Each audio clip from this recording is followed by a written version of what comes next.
and their fingers tear you apart. Don't let them stop.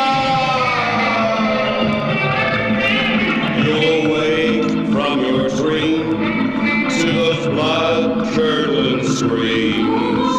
Watch out, watch out. It could be you.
This is Chili Billy bringing you deliciously terrifying tales on the strange but true.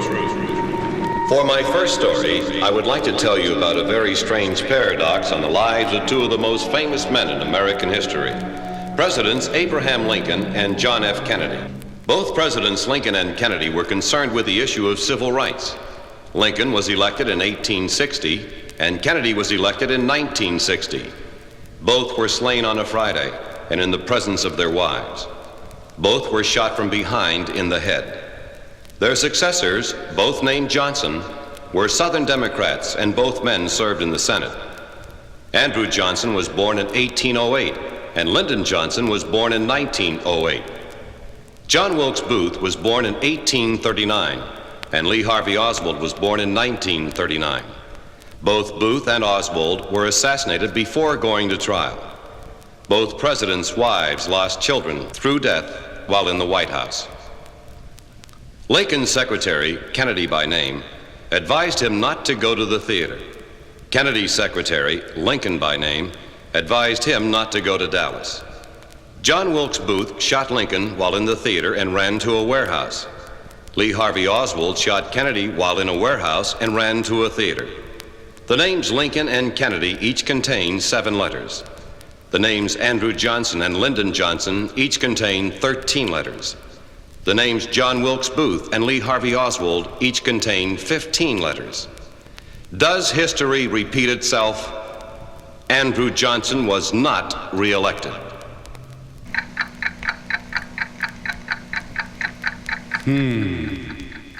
Well, after all, time is a pool in space. The reflection of the present in the mirror of the future is the past. Don't you agree?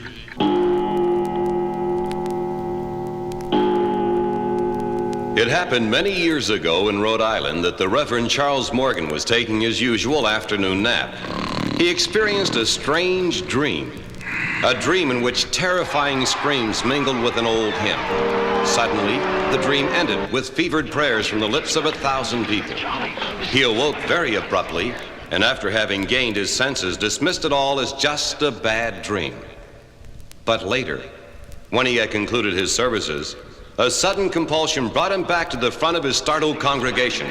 Without reason, he hurriedly asked them to sing an old hymn for those in peril on the high seas. And as the sounds of the hymn filled the church, the ocean liner Titanic was slowly sinking to the bottom of the Atlantic Ocean. Isn't that interesting?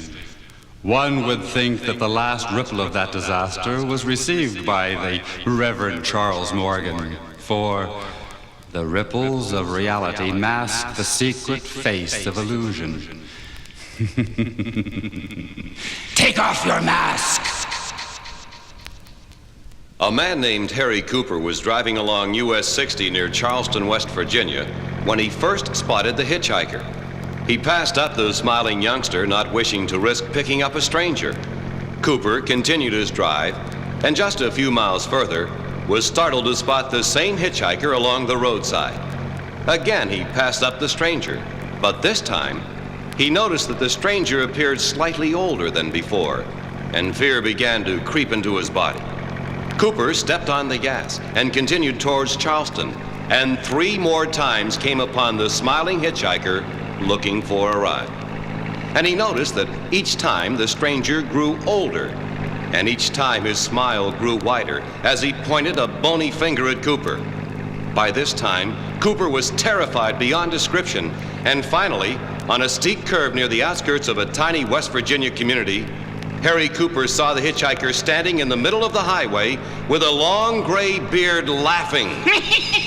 And to avoid hitting the stranger, slammed on the brakes and crashed through a guardrail to a fiery death. Strange. But was it true?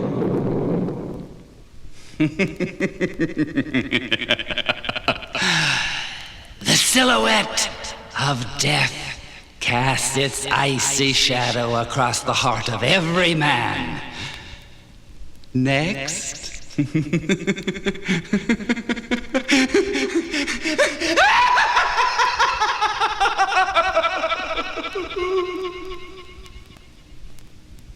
These have been but 3 stories on the strange but true.